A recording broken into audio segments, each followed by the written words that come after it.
Aman. Yang Ya, aktif. Sambil semua mi.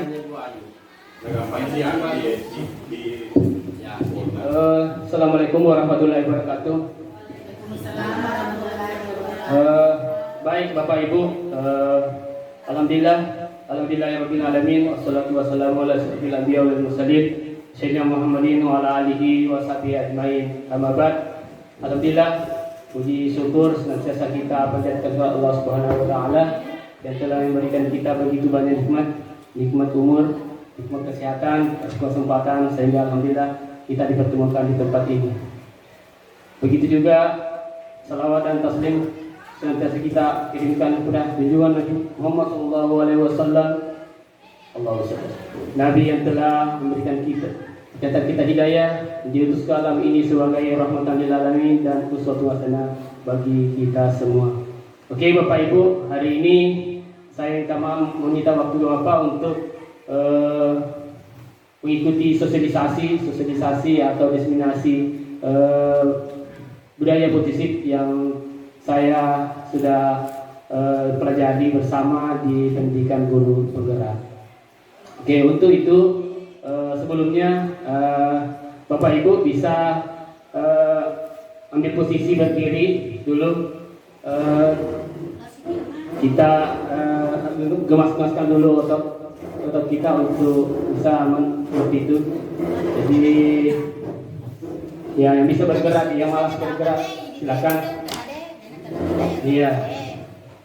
Oke. Tahu saja jadi saya. Ya. Oke, baik, kita mulai. Putar. Ya, putar.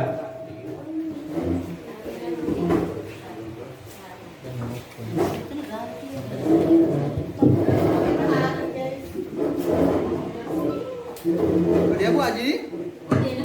Oh ya. Dan Bu Haji. Bu Haji.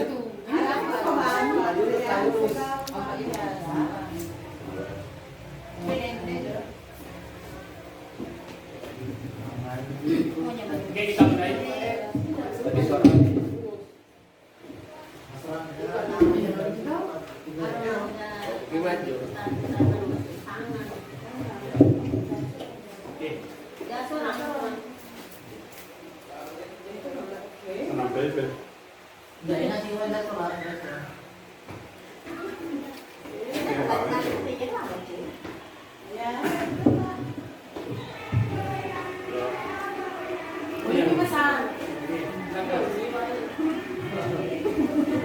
Dia sekali.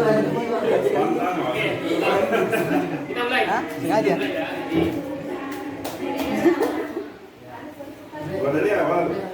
mulai.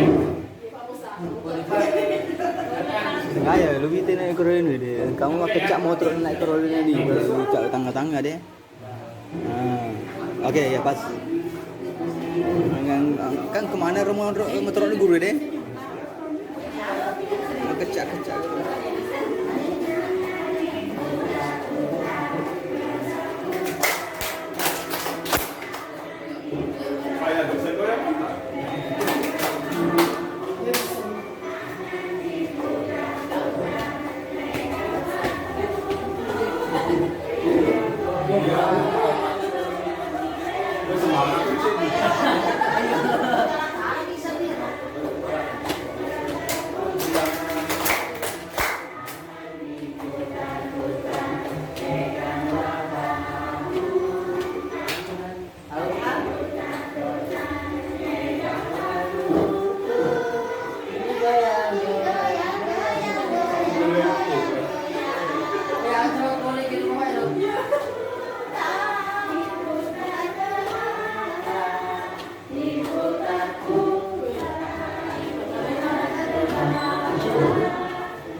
kita mengikuti diseminasi budaya positif di sekolah. Ya, jadi budaya positif. Apa itu budaya positif? Budaya positif itu adalah budaya yang diharapkan nanti diterapkan di sekolah kita. Jadi selengkapnya nanti kita lihat. Nah, ini seperti ini. Jadi ya. Nah, sekarang tujuan pendidikan. Jadi menurut KHD adalah menuntun segala kodrat. Ya, ini definisi pendidikan menurut Ki Hajar Dewantara. Itu tujuan pendidikan adalah menuntun segala kodrat yang ada pada anak agar mereka dapat mencapai keselamatan, ya, kebahagiaan yang setinggi-tingginya, baik sebagai manusia maupun sebagai anggota masyarakat. Oleh karena itu, kita sebagai pendidik hanya dapat menuntun tumbuh dan hidupnya sesuai dengan kodrat yang ada pada anak agar memperbaiki lakunya, ya, bukan dasarnya, ya, dan tumbuh sesuai kodrat. Jadi seperti itu tujuan pendidikan, ya, menurut KHD. Ya. Nah, sekarang apa itu budaya positif? Ada Bapak Ibu yang mau berkomentar?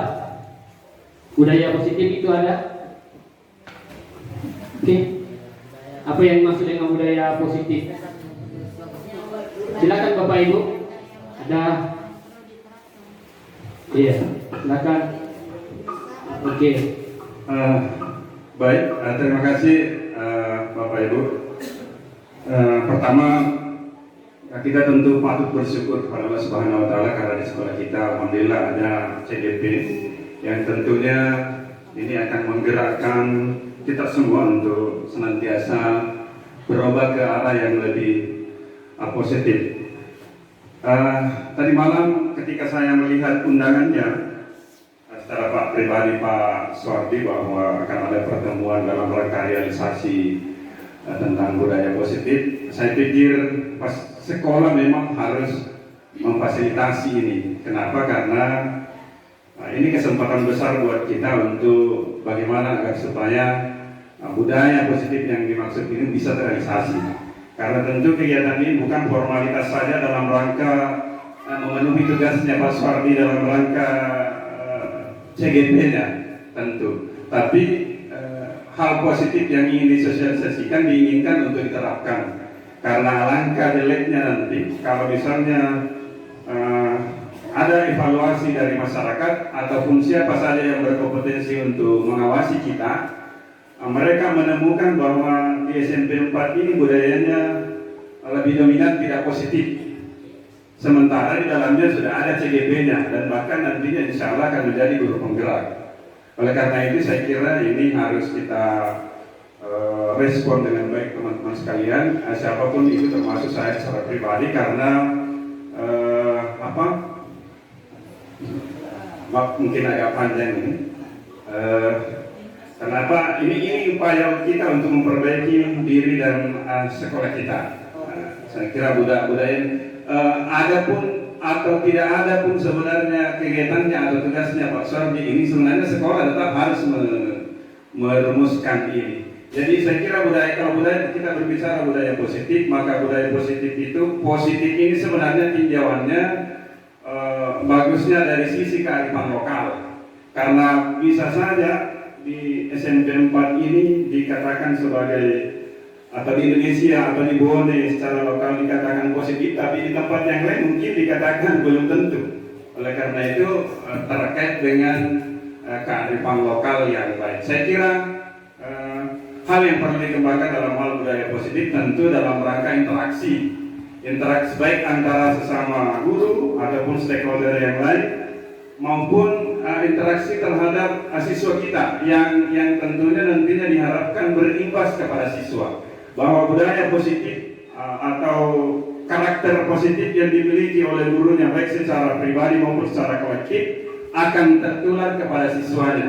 Nah, yang mana yang harus menjadi budaya positif itu tentu dalam hal berbicara, dalam hal berpakaian, dalam hal bertindak dan lain-lain sebagainya. Itu yang mestinya memang insya Allah akan dikembangkan. Dan saya kira Pak Suwardi insya Allah arahnya ke sini. Pasti interaksi itu yang harus diperlihatkan. Terima kasih Pak Suwardi. Oke, terima kasih pada Pak Sar atas redaksinya atau penjelasannya yang cukup ya membuat kita bisa mengapresiasi atau memberikan respect pada kita sendiri. Baik, budaya positif itu lanjut. Jadi masa masih ada yang teman-teman ya silakan Pak. Ya. Terima kasih kesempatan yang diberikan. Budaya positif seperti biasa, kalau budaya positif menurut hemat saya bahwa itu suatu nilai-nilai atau keyakinan-keyakinan atau kegiatan-kegiatan yang ditampilkan di lingkungan sekolah kita. Jadi yang menjadi sentral di sini adalah Bapak Ibu guru. Ya, diperlihatkan bagaimana budaya positif itu dilaksanakan sehingga siswa kita muncullah karakter-karakter yang diinginkan berdasarkan apa yang biasa kita lakukan. Selanjutnya ini bisa dimunculkan di banyak hal, termasuk di kegiatan-kegiatan ekstrakurikuler atau kegiatan-kegiatan lain, budaya-budaya lain. Seperti di sekolah kita kan sudah ada budaya-budaya datang cepat kemudian disambut. Kemudian ada budaya apa itu 3S, sabar, senyum dan sebagainya. Lalu ada juga kegiatan-kegiatan yang mendahului kegiatan pembelajaran seperti melaksanakan upacara, kemudian salat duha, kemudian kegiatan-kegiatan lain ya yang terkait dengan ekstra. Semuanya itu dinampakkan oleh Bapak Ibu guru ya sebagai sentral memperlihatkan budaya-budaya positif yang dilaksanakan oleh sekolah kita. Saya kira itu. Terima kasih. Oke, baik. Terima kasih Pak atas penjelasannya. Alhamdulillah sekitar 2 pembicara mungkin sudah bisa mewakili ya tentang arti itu budaya positif. Nanti kita lihat bersama ya. Jadi apa sebenarnya budaya positif? Nah, ini ternyata budaya positif tadi sejalan dengan pembicara sebelumnya bahwa adalah nilai-nilai atau keyakinan dan kebiasaan yang baik di sekolah ya yang berpihak pada murid. Jadi sasarannya adalah murid. Ya murid kita. Jadi sekarang itu dulu peserta didik, sekarang murid. Dulu siswa, peserta didik. Ya yang berubahnya yang kurikulum merdeka itu mengistilahkan namanya murid. Ya, agar murid dapat berkembang menjadi pribadi yang kritis, penuh hormat dan bertanggung jawab. Jadi sebenarnya itu penerapan budaya positif itu intinya nanti adalah menciptakan murid kita ke arah yang lebih positif, nilai-nilai yang akan diterapkan oleh ya seperti itu intinya ya. Nah, sekarang konsep utama paradigma budaya positif. Ya, konsep utamanya itu ada perubahan paradigma belajar. Nah, maksudnya tadi sebelumnya bagaimana perubahan paradigma belajar?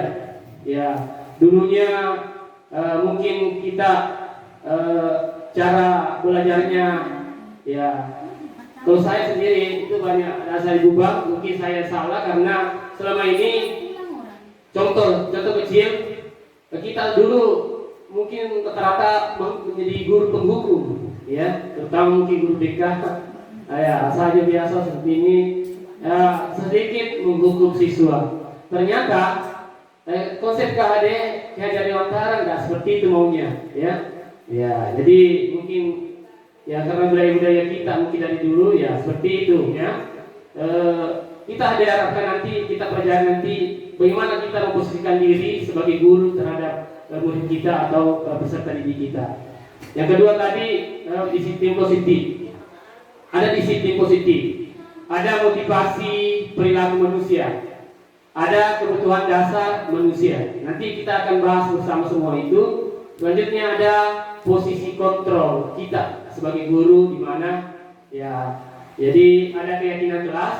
Mungkin semuanya di sekolah kita ada yang sebagian sudah berjalan, mungkin juga sebagian ya masih perlu ditingkatkan atau dilaksanakan. Selanjutnya yang terakhir adalah segitiga restitusi. Mungkin Bapak Ibu mungkin ini ada yang baru didengar atau ada yang sudah, ya itu semua nanti kita bahas bersama di sini, ya. Jadi perubahan paradigma belajar.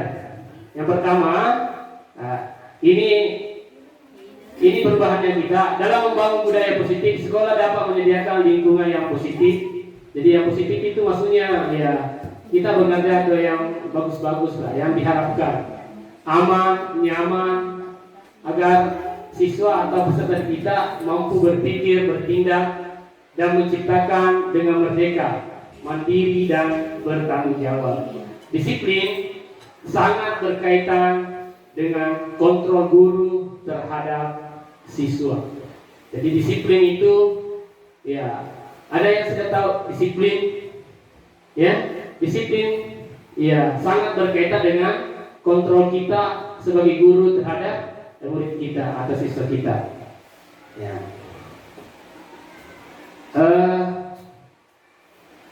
Kita lihat begini ya, contoh, misalnya ini, ya, Anda dan teman itu melakukan coba buka. Kita nanti, ya, coba kita bisa praktekkan ini, ya, bisa praktekkan Bapak Ibu.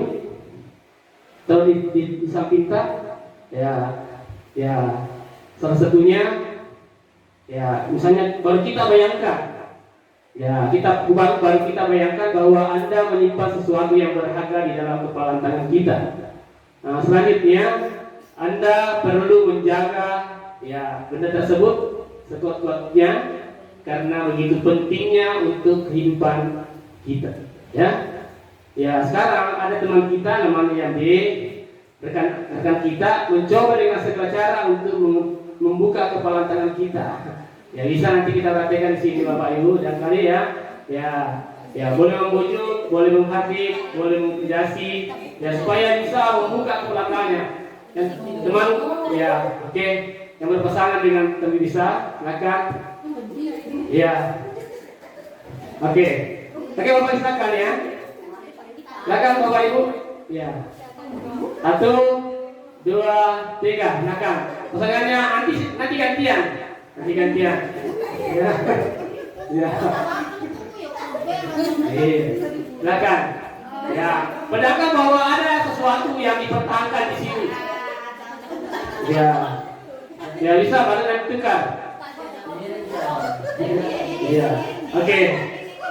Sudah ya? Ya. Sudah Bapak Ibu, seperti itulah barangkali. Iya.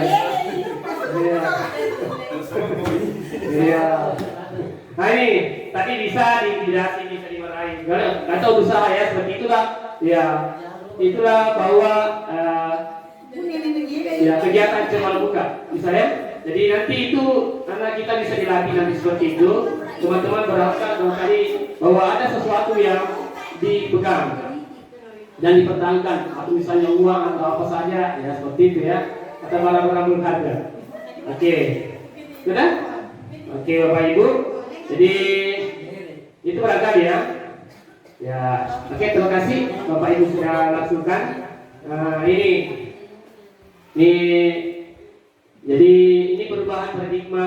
Jadi dari yang disampaikan oleh William, ya, Lesser, ya, itu ada ilusi guru mengontrol murid. Ya, yang kedua ilusi bahwa semua penguatan positif, efektif dan bermanfaat. Ya, ada ilusi dua bahwa kritik dan membuat orang merasa bersalah dapat menguatkan karakter. Ada juga ilusi bahwa orang dewasa memiliki hak untuk memaksa. Semuanya itu ilusi-ilusi yang dalam paradigma belajar. Ya. Ya. Nah, selanjutnya, sekarang kita diskusi lagi, Bapak Ibu, apa itu kira-kira disiplin positif? Tadi ada budaya positif, sekarang ada disiplin positif. Ada bisa di sini lagi. Silakan berkomentar. Coba silakan. Oke Bapak Ibu. Iya. Silakan. Iya. Silakan. Itu yang pengertian disiplin positif. Iya. Disiplin yang baik-baik yang mengarah ke anak-anak yang baik-baik. Apalagi dari Cek. Terima kasih kesempatan diberikan. Assalamualaikum warahmatullahi wabarakatuh. Assalamualaikum warahmatullahi wabarakatuh. Ini pertanyaan dari Bapak penggerak disiplin positif. Ya, disiplin positif tentu hidup di apa lagi namanya diwujudkan kepada kita sebagai tenaga pendidik agar menjadi panutan kepada peserta didik. Ya. Termasuk kontrol kita selalu ingin ditumbuhkan dalam diri kita agar terus selalu diwujudkan dalam setiap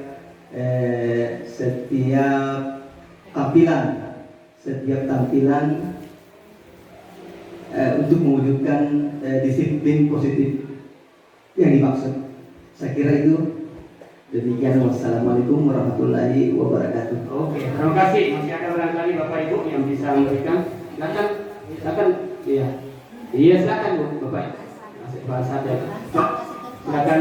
Terima kasih Bapak saya. Terima kasih. Alhamdulillah. Iya.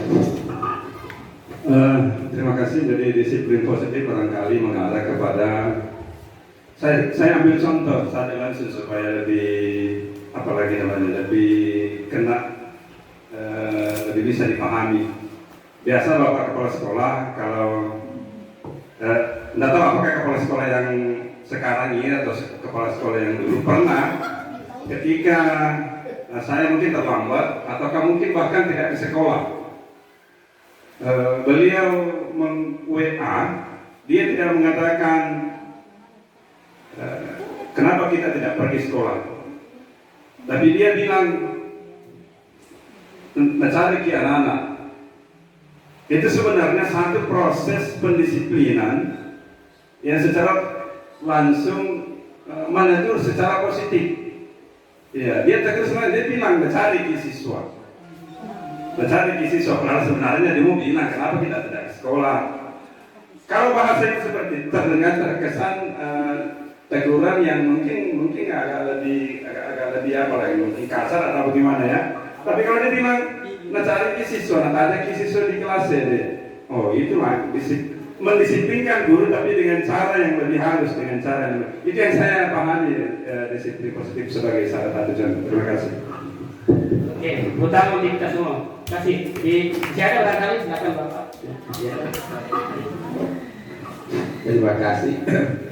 Disiplin positif kalau menurut saya bahwa terkait dengan anak kita, bagaimana mendisiplinkan anak atau melaksanakan disiplin kepada anak-anak ke arah yang positif dengan tanpa ada embel-embel di belakangnya, tanpa misalnya memberikan hukuman, memberikan arahan hadiah atau hal-hal lain yang terkait dengan anak kita. Jadi dia melakukan sesuatu tidak ada dengan embel-embel di belakangnya, apakah dihukum, diberikan arahan atau ancaman atau bahkan hadiah misalnya, sehingga dia melaksanakan yang seharusnya dilaksanakan. Saya kira itu. Terima kasih.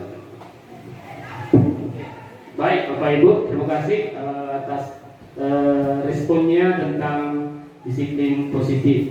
Jadi ya, nanti kita bahas bersama disiplin positif itu apa sih sebenarnya. Ya. Jadi ini kalau disiplin, ada yang tentang disiplin. Beda disiplin positif, beda disiplin. Apakah sama ya? Jadi maksud dengan disiplin di sini adalah yang positifnya ya. Tapi terkadang disiplin itu tidak positif. Contohnya saja ya, disiplin misalnya ada seseorang disiplin untuk mengambil jemuran.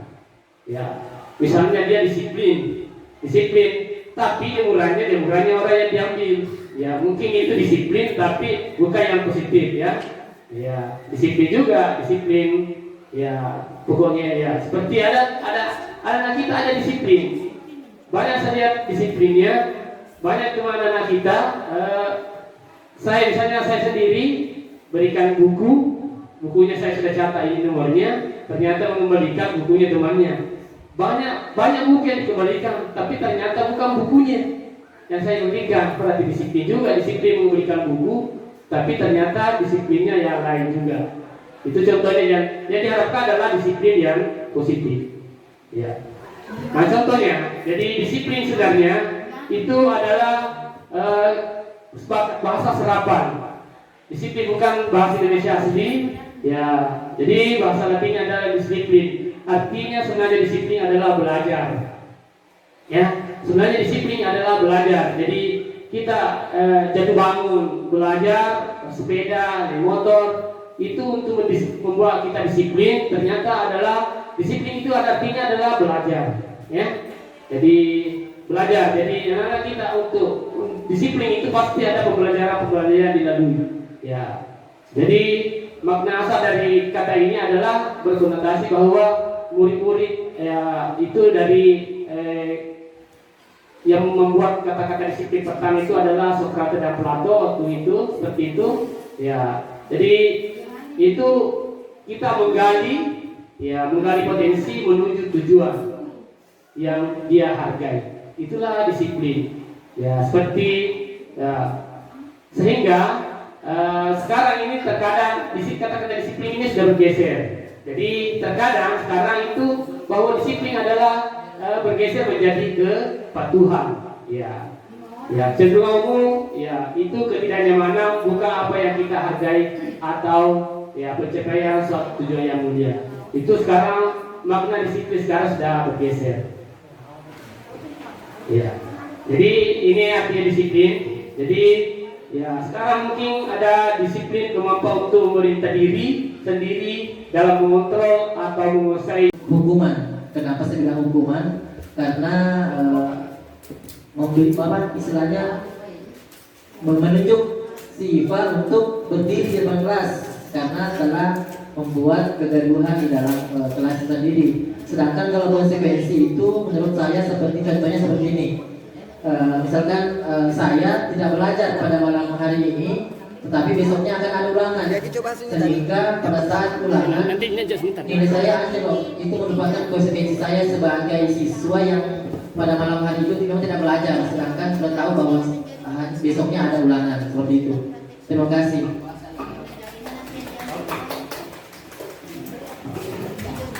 Oke, tangan ya. Oke, Bapak Ibu, alhamdulillah terima kasih, penjelasannya sangat baik sekali dan bagus sekali. Alhamdulillah. Ya. Oke, siapa yang berbagi? Terima kasih Pak Sore. Jadi begini, siapapun sebenarnya kalau kita melihat kronologis kejadian di atas pasti sepakat bahwa kita tidak setuju dengan tindakan Pak Seno. Terbukti dua teman yang berbicara sebelumnya semuanya tidak sepakat. Cuma jadi persoalan yang perlu barangkali dianalisis di sini adalah pertanyaan apa sebenarnya yang diajukan oleh Pak Seno kepada si Ipa yang perilakunya lebih banyak berdiam diri atau menggambar di buku pelajarannya. Apakah pertanyaannya itu adalah pertanyaan pelajaran ataukah pertanyaan yang diberikan itu adalah masalah yang dialami oleh si Ipa ini? Mestinya tindakan Pak Seno bukan pertanyaan soal pelajaran, tapi kenapa dia berdiam diri misalnya. Itu yang perlu ditanyakan sehingga tidak membuat si Pak ini menjadi jatuh. Jadi mungkin ada problem yang menyebabkan seperti itu yang ditanyakan. Bukan justru pertanyaan itu diberikan adalah pertanyaan persoalan pelajaran. Karena dia sudah pasti tahu bahwa dia tidak mungkin kurang dalam hal pelajaran matematika. Yang mesti ditanyakan di situ kenapa dia selalu berdiam diri atau menggambar di buku pelajarannya sehingga tidak membuat dia menjadi down terhadap apalagi namanya pelajaran itu. Kemudian yang kedua itu adalah tindakan Pak Seno. Saya kira ini adalah hukuman dan ini saya kira bukan budaya positif karena membuat si Ipa yang sudah jatuh menjadi tambah jahat terjerembab karena sudah diketahui malah ditindaki lagi. Saya kira itu. Terima kasih. Oke, baik, terima kasih utama untuk kita semua. Jadi alhamdulillah ini sepakat bahwa tidak setuju dengan tindakan Pak Seno.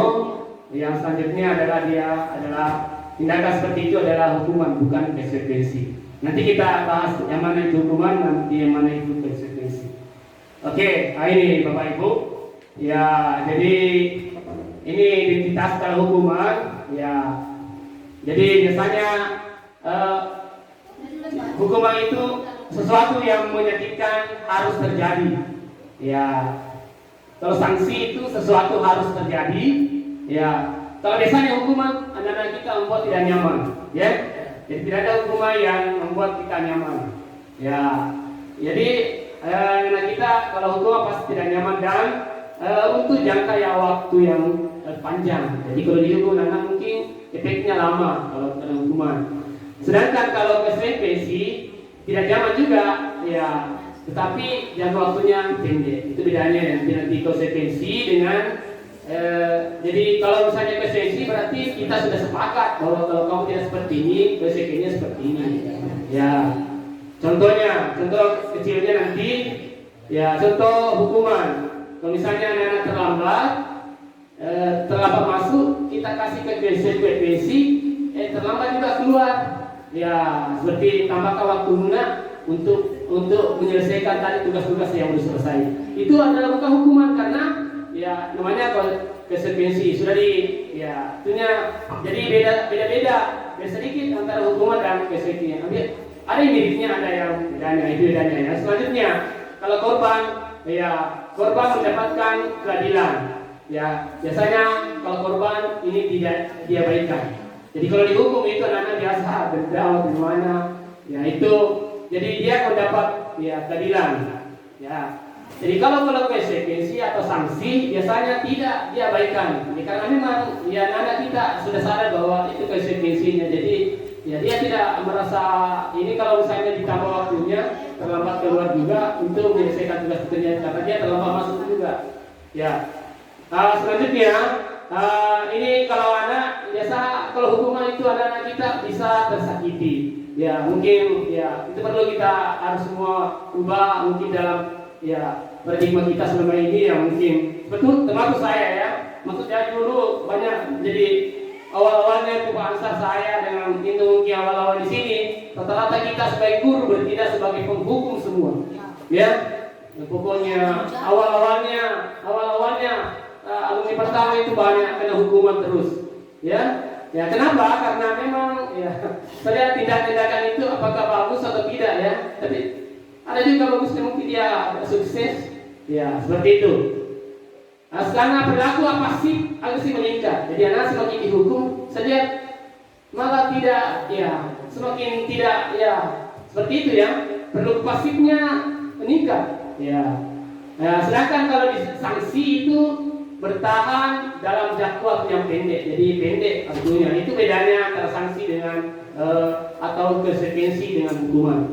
Ya, sistem tidak akan berjalan bila murid tidak takut. Jadi kalau hukuman, kalau anak tidak takut, tidak jadi, tidak berhasil. Kalau dihukum tidak sama seperti saya dihukum, misalnya jalan kaki atau ternyata tidak sukses karena begitu juga terus. Iya. Ya, nah, seperti itu ya.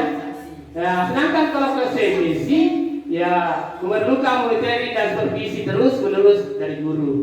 Ya, selanjutnya, ya kalau berlaku hanya pada sebuah institusi, ya tidak terlanjur pada kehidupan nyata. Jadi kalau hukuman mungkin sebatas mungkin kalau hukuman kita mungkin di situ saja. Ya, jadi kalau konsekuensi itu membantu mengikuti peraturan dalam masyarakat. Jadi misalnya tertanam. Ya, kalau misalnya ada konsekuensinya kalau saya terlambat, konsekuensinya seperti ini, seperti itu, jadi harus tambah, ya. Jadi peraturannya misalnya kamu harus, ya. Kalau misalnya konsekuensi apa peraturannya, mampu kamu melakukannya, nah, itu ada, ya. Terima kasih. Jadi kalau anak-anak biasa kalau hukuman pasti anak-anak membenci peraturan. Kalau kita peraturan. Ya, biasanya anak membencinya seperti tidak suka.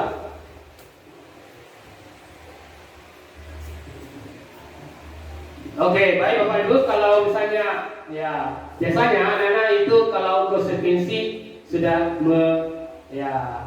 menghormati peraturan. Jadi contoh tadi peraturan kecil itu misalnya ada aturan kelas yang kita sepakati bahwa kalau terlambat masuk konsekuensinya menambah waktu, terlambat juga keluar untuk menyelesaikan misalnya ada tugas-tugas yang karena terlambat waktunya. Jadi ada yang ditulis karena terlambat masuk otomatis ya kurang waktunya, konsekuensinya ditambah waktunya. Seperti mana kalau misalnya ujian, ulangan, kita memberi ulangan, ya terlambat masuk, konsekuensinya dia juga harus menambah juga waktunya untuk menyelesaikan seperti itu. Itu contoh kecil dari antara hukuman dan konsekuensi. Ya, kalau hukuman mungkin terlambat masuk, tak usah masuk, luar. Ya, itu hukuman. Itu mungkin kita semua lakukan seperti itu ya.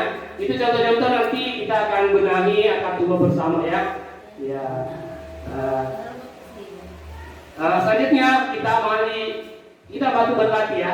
Nanti yang mana kita bedakan yang mana hukuman, yang mana konsekuensi. Oke Bapak Ibu bisa? Ya oke, kita contoh. Nah ini, coba bisa baca. Coba bisa? Ya. Hukuman atau tidak apa ini? Lari mengelilingi lapangan basket 2 kali karena terlambat hadir di sekolah. Hukuman. Iya, coba menurut Bu Deden hukuman. Kalau Pasha? Kalau ini konsekuensi.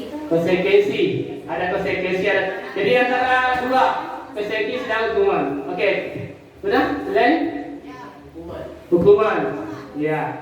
Jadi nanti konsekuensi dengan hukuman itu beda-beda mungkin beda-beda sedikit ya. Sedikit ya. Ya. Ada perbedaan yang kesamaan. Kita lihat. Ya.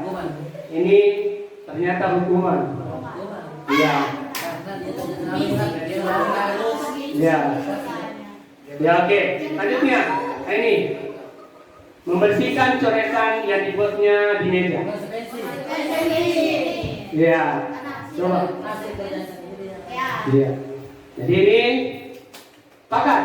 Ya ini adalah hukuman atau konsekuensi. Ya ternyata ini ada contoh konsekuensi. Ya jadi kalau anak ya seperti itu ya. Jadi tadi yang pertama tadi tidak ada hubungannya antara ya yang dilakukan. Ya nanti kita terangkan bersama. Ya sekarang murid diminta untuk push up 15 kali karena tidak menggunakan masker. Ya saya bukan ini. Ya. Iya. Iya. Konsekuensi. Iya. Hukuman atau konsekuensi? Iya. Jadi ya. Jadi ini hukuman ya. Ya hukuman ya. Aduh. Ya ada bapak ya. Ya. Kalau ini ya.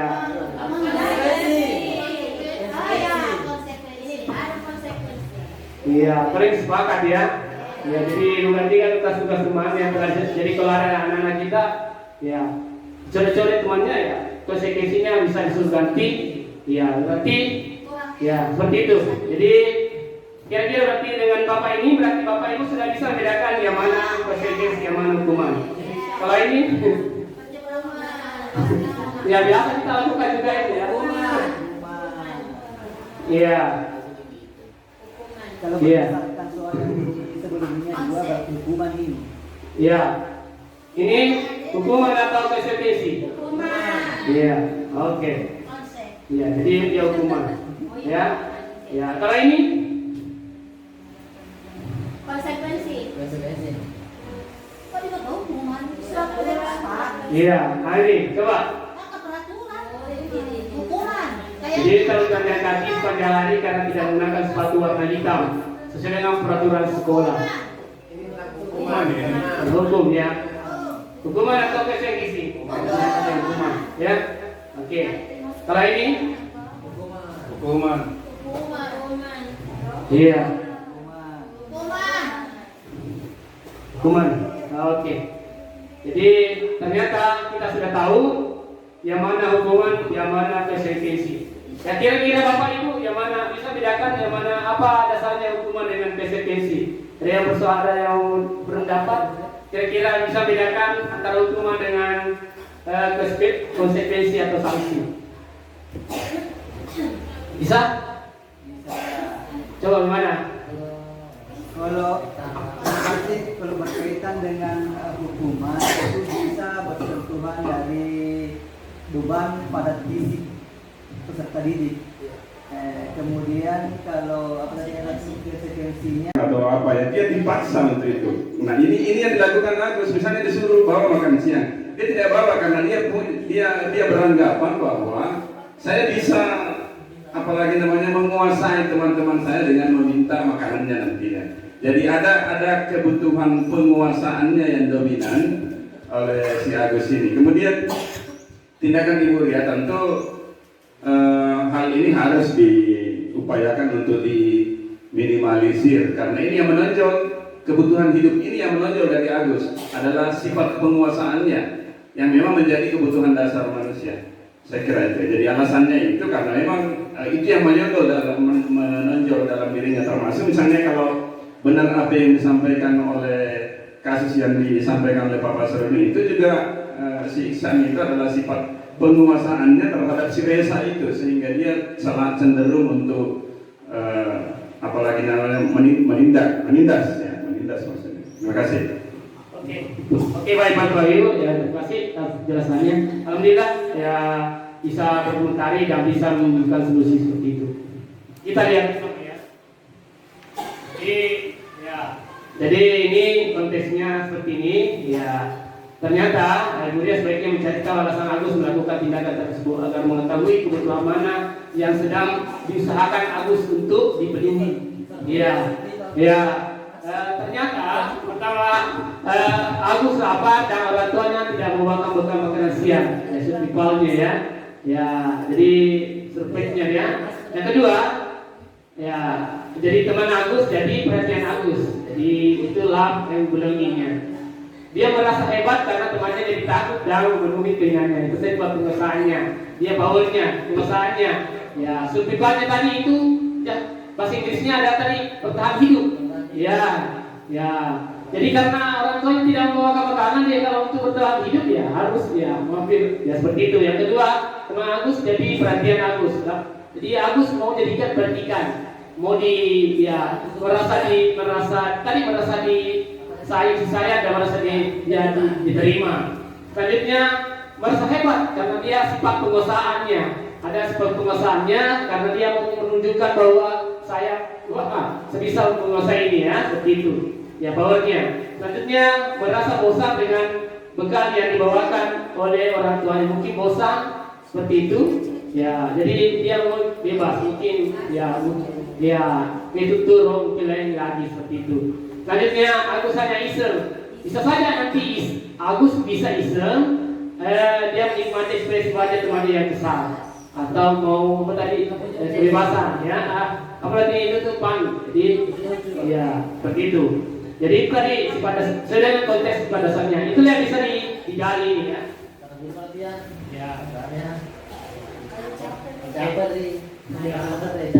Ya seperti itu. Nah sekarang kita masuk ke posisi kita ya. Jadi ini juga adalah budaya positif. Mungkin ini perlu kita pahami bersama posisi kita di mana selama ini ya. Yang pertama, posisi guru itu penghukum. Ada Bapak Ibu barangkali posisi penghukum biasanya ya. Saya juga biasa mengalami posisi ini ya. Yang kedua, pembuat rasa bersalah. Terkadang nanti kita lihat apa kata-kata yang sering diucapkan sehingga dijadikan penghukum, jadikan merasa bersalah. Yang ketiga ada teman, yang keempat ada membersihkan kita sebagai pemantau, yang kelima ada membersihkan tiba manajer. Jadi ini sarannya katanya kita setidaknya harus posisi guru bagusnya adalah minimal menjadi teman, minimal sekali. Kita hindari itu ya minimal itu kalau bisa, tapi menghukum dan membawa bersalah ini ya negatif sekali ya. Jadi terkadang biasa kita lakukan seperti itu ya. Ya, saya juga biasa lakukan. Kita lihat. Nah ini posisi kontrolnya. Coba lihat. Jadi biasa kalau menghukum itu biasa menghati. Kalau membawa bersalah berceramah dan mengatakan seharusnya ibu kecewa, seharusnya begini, ibu kecewa, ya, ibu kecewa melihat kamu, berarti dia membuat merasa bersalah, ya, kalau misalnya teman ya ayolah lakukan demi ibu. Ya, masa kamu tidak mau ingat tidak pernah ibu bantu? Ya, itu biasa membersihkan diri sebagai teman. Ya, selanjutnya bagaimana kalau posisi sebagai pemantau atau supervisi atau ya biasa mengecek, ini pencatat, ya pengawas ceritanya atau pemantau. Jadi mencocokkan peraturan dengan tindakan yang dilakukan murid kita. Contohnya, ya apa peraturannya, apa konsekuensinya. Itu kalau pemantau. Nah selanjutnya yang diharapkan sebenarnya adalah kita guru sebagai manajer, ya. Jadi menyelesaikan sesuatu, ya contohnya apa yang kita yakini, apa yang kau bisa kerjakan untuk memperbaiki masalah ini. Itu pertanyaan-pertanyaan sebagai posisi kontrol kita sebagai guru. Ya, itu diharapkan kita kalau bisa kita selalu posisikan di sini, mungkin lebih bagus itu untuk membangun budaya positif di anak didik kita. Hari ini nanti kita yang ini ya. Jadi apa tindakannya? Jadi kalau misalnya selalu jadi penghukum, ya nanti dampaknya pada murid itu mengulangi kesalahan. Kalau dihukum ya otomatis terus. Ya seperti itu. Ya kalau tindakan kita sebagai pembuat ya merasa bersalah, nanti dampaknya kita merasa rendah diri. Ya saya lihat saya betul rendah diri. Kalau teman, dia berarti dampaknya sebenarnya kita itu nanti kita menjadi lemah karena selalu ada harap gurunya, ada temannya gurunya. Ya tidak mandiri dan selalu tergantung. Ya seperti itu. Ya kalau pemantau, ya jadi dia fokus pada sanksi atau hadiah untuk dirinya. Jadi kalau dia kita posisikan, sedangkan kalau kita selalu posisikan dia sebagai manajer, itu nanti ada kita mampu mengambil dirinya. Ya bagaimana cara memperbaiki dirinya sendiri. Itu. Assalamualaikum warahmatullahi wabarakatuh. Jadi ini kita lanjutkan. Jadi ini kebutuhan dasar manusia tadi. Jadi yaitu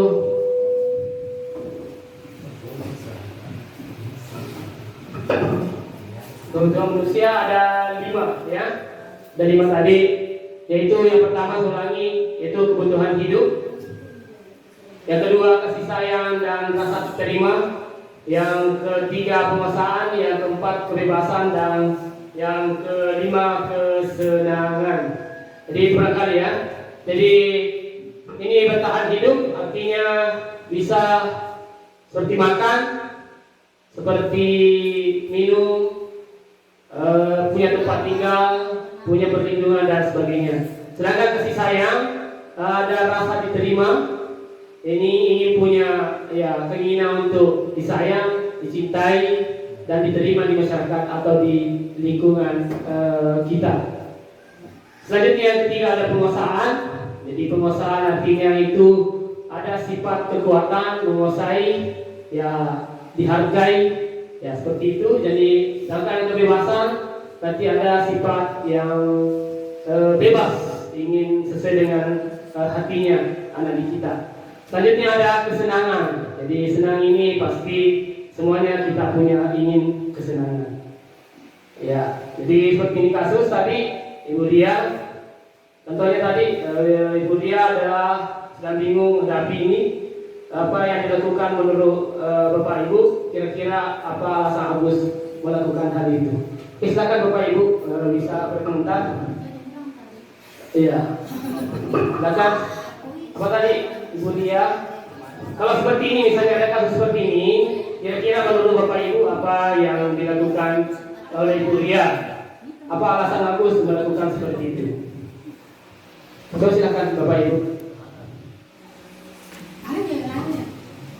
Iya. Iya silakan. Iya. Iya. Assalamualaikum warahmatullahi wabarakatuh. Waalaikumsalam warahmatullahi wabarakatuh. Dari kasus di atas terlihat bahwasanya si Agus memiliki sifat ingin menguasai atau istilahnya penguasaan. Ya, jadi lingkungan sekolah atau di lingkungan kelasnya si Agus, dia itu ada rasa penguasaan di sana, sehingga dia senantiasa selalu ingin berada di atas daripada teman-temannya, sehingga ketika dia lapar pun dia seenaknya saja memaksa temannya untuk diberikan makanan seperti itu. Ya, Kira-kira apa alasan Agus melakukan itu? Alasan ya? Iya. Oke. Seperti itu ya. Jadi dalam konteks penerapan disiplin positif, mungkin tadi kasus ini ada alasannya, alasan-alasan yang ingin dipenuhi Agus.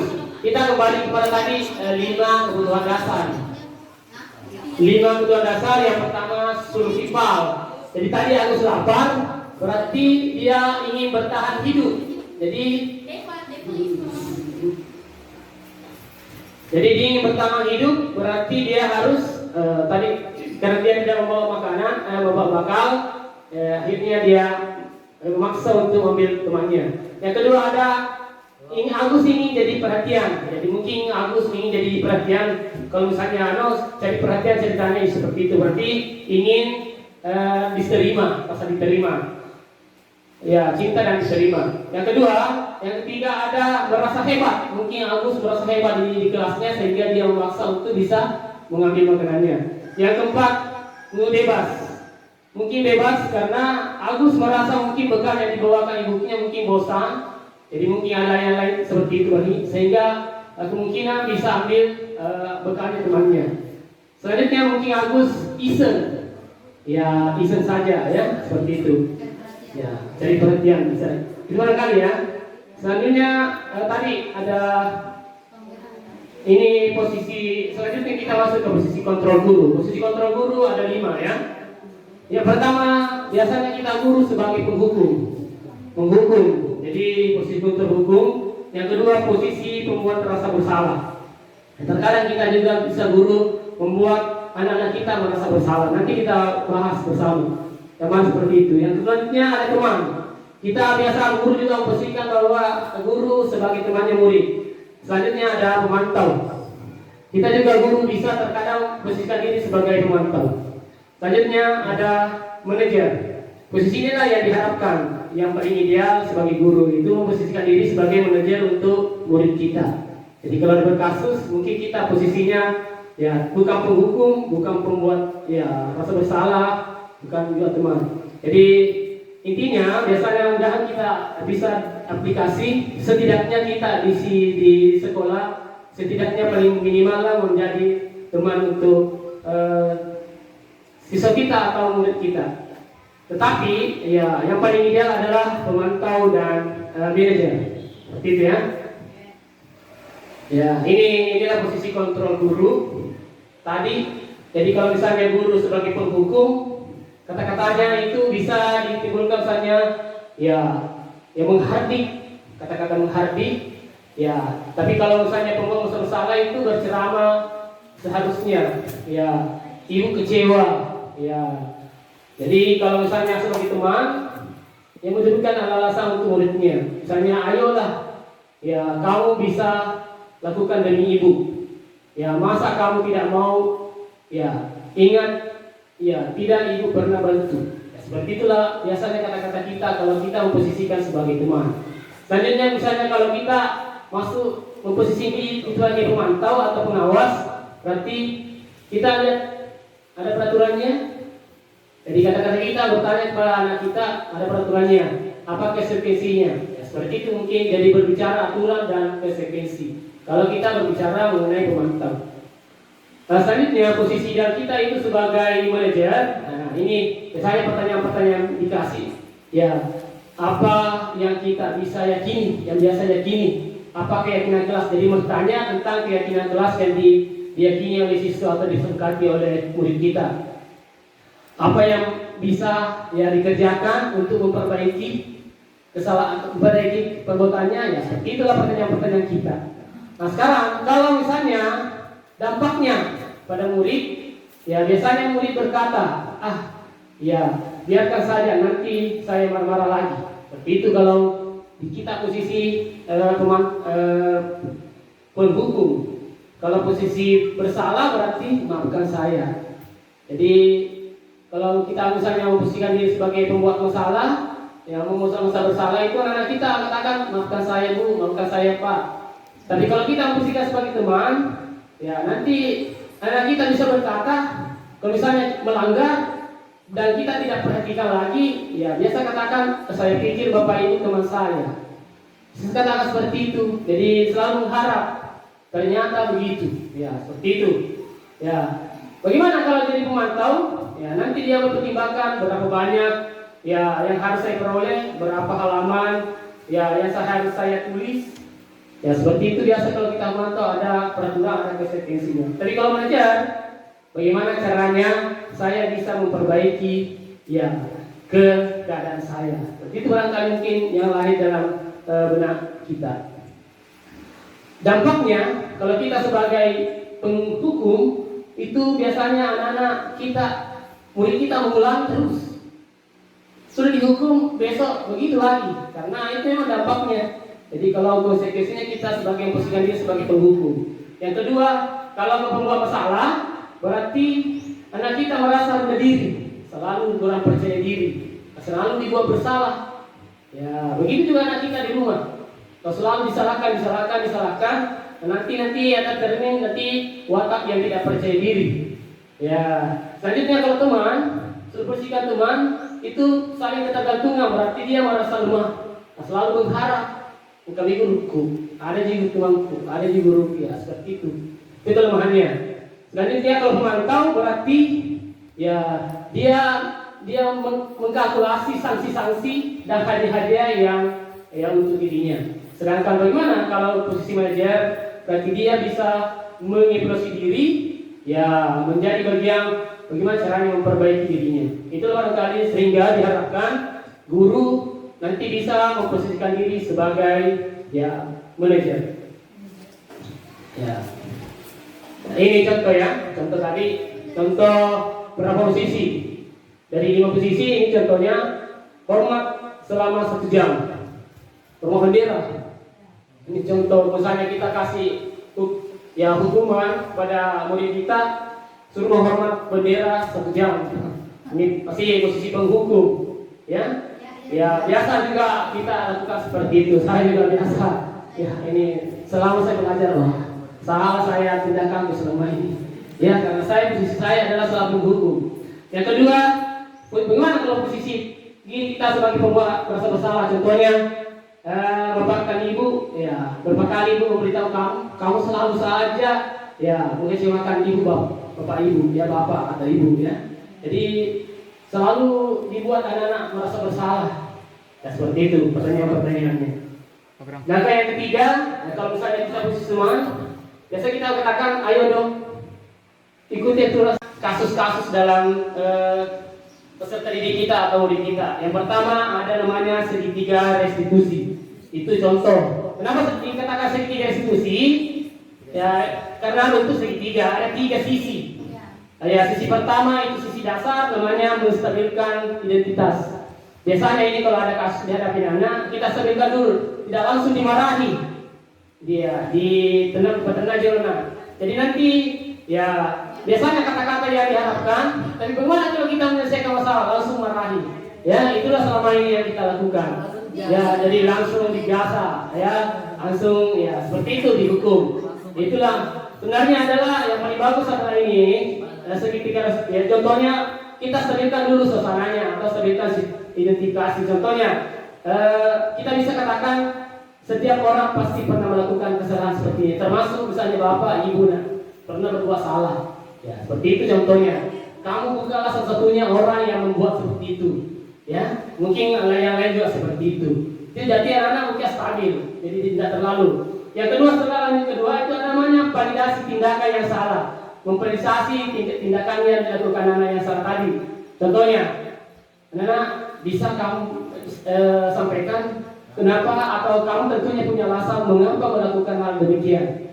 Nah, itu contohnya perkataan atau kalimat-kalimat yang bisa diungkapkan. Satunya, ada lagi, apakah ada cara yang efektif untuk mendapatkan apa yang kamu butuhkan? Tadi misalnya tadi mencuri tadi, mengambil temannya. bisa kita katakan apakah misalnya kalau kita selesaikan itu apakah ada tindakan yang lain atau bagaimana cara lain untuk ya memahami seperti itu. Sudah itu namanya validasi tindakan yang salah. Setelah itu yang ketiga selanjutnya itu menanyakan keyakinan. Nah, itu tadi kalau terkait ada keyakinan kelas, kita tanyakan keyakinan kau nak misalnya masih bisa menyampaikan apa keyakinan kelas yang sudah disepakati. Ya sudah. Nanti anak tanya, oh ini ya. Setelah itu ya kita tanya keyakinan apa atau ya kesepakatan apa yang kalian langgar atau yang Anda langgar. Nah, mungkin anak-anak biar rasa seperti itu. Setelah itu nanti terakhir ya mungkin ya kamu ingin menjadi seperti apa. Nanti kita saya mau seperti ini, kamu mau seperti ini. Setelah itu kita tanya apa yang kamu bisa lakukan untuk memperbaiki. Berarti barangkali ya. Nah, sekarang ini tadi penjelasannya. Ini contoh-contoh kata-kata yang bisa diungkapkan. Ya pada saat tahapan mensterilkan identitas, berbuat salah itu tidak apa-apa. Tidak ada manusia yang sempurna. Saya juga pernah melakukan kesalahan seperti itu. Kita bisa menyelesaikan ini. Bapak Ibu, saya tidak tertarik mencari siapa yang salah, tetapi mau mencari solusi dari ini, permasalahan ini. Kamu berhak merasa seperti itu. Itu contoh-contoh kata-kata yang diberikan. Pada saat tindakan yang salah, ya kita misalkan kamu pasti alasannya apa, bangga mempertahankan seperti itu, misalnya bertinju atau berkelahi, mungkin merasa harga dirinya ya, bisa kita ya validasi. Nah, sekarang keyakinan tadi sudah itu ya, tadi sudah. Contohnya apa yang kita percaya, apa nilai umum, ya apa yang dibayangkan ya di kelas yang dia. Kamu mau menjadi seperti apa? Itulah pertanyaan-pertanyaan seperti itu. Koefisien restitusi, jadi restitusi ini bisa diterapkan pada murid yang datang terlambat ke sekolah, selalu datang tiap hari. Karena kita banyak seperti itu. Jadi nanti bisa sebagai guru bisa diselesaikan dengan cara seperti ini. Ya banyak sekali. Ya. Termasuk mungkin gurunya juga, kalau kita guru diselesaikan juga dengan cara restitusi. Ini juga sudah itu. Ini khusus murid ya, tentang pembelajaran per murid. Jadi murid bisa juga kalau misalnya berbuat kasar kepada temannya, ya bisa juga diselesaikan. Ada murid selalu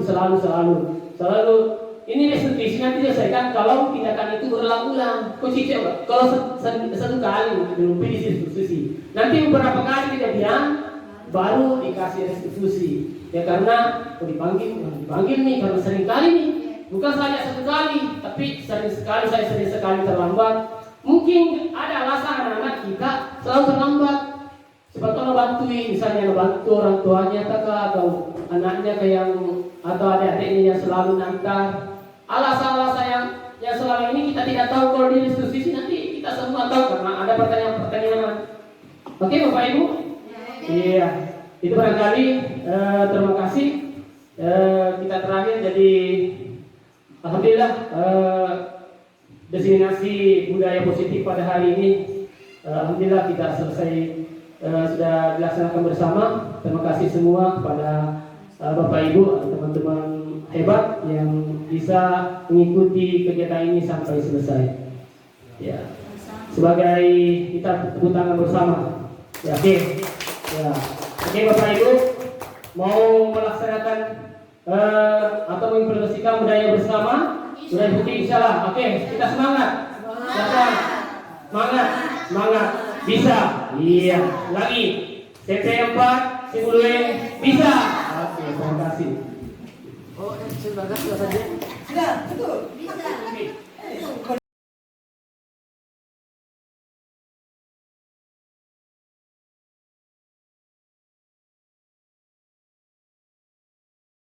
Yang mana nanti kita pahamkan ya.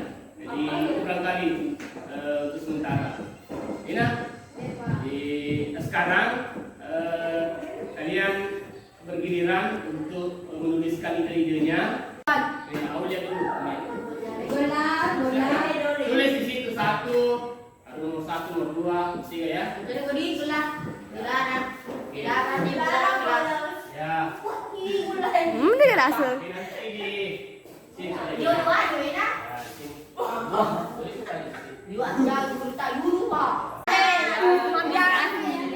Ya, silakan lagi. Dilarang buang sampah di dalam kelas. Oke, jaga kebersihan. Lagi.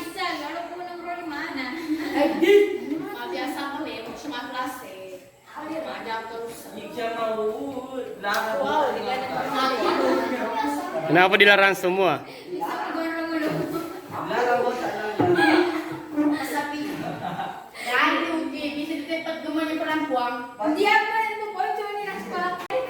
Iya, maaf.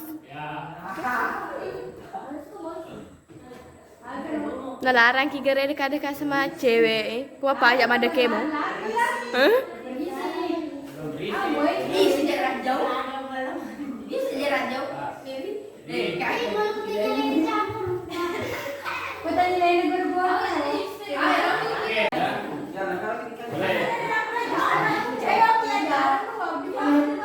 Pak sisi guru. Ini lo biasa aja juga tidak disangkut. Nggak ada masalah, yang penting bisa dibaca. Ya kreatif kok.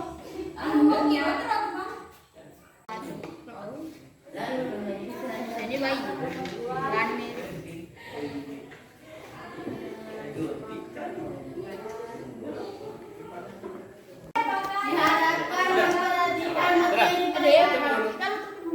Betul yang pada. Pada, parah po.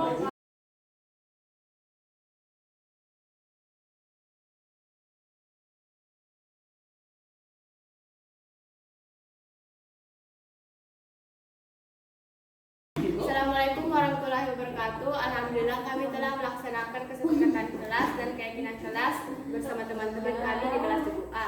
Semoga dengan kesempatan kelas dan keyakinan kelas dilakukan dengan baik. Baik.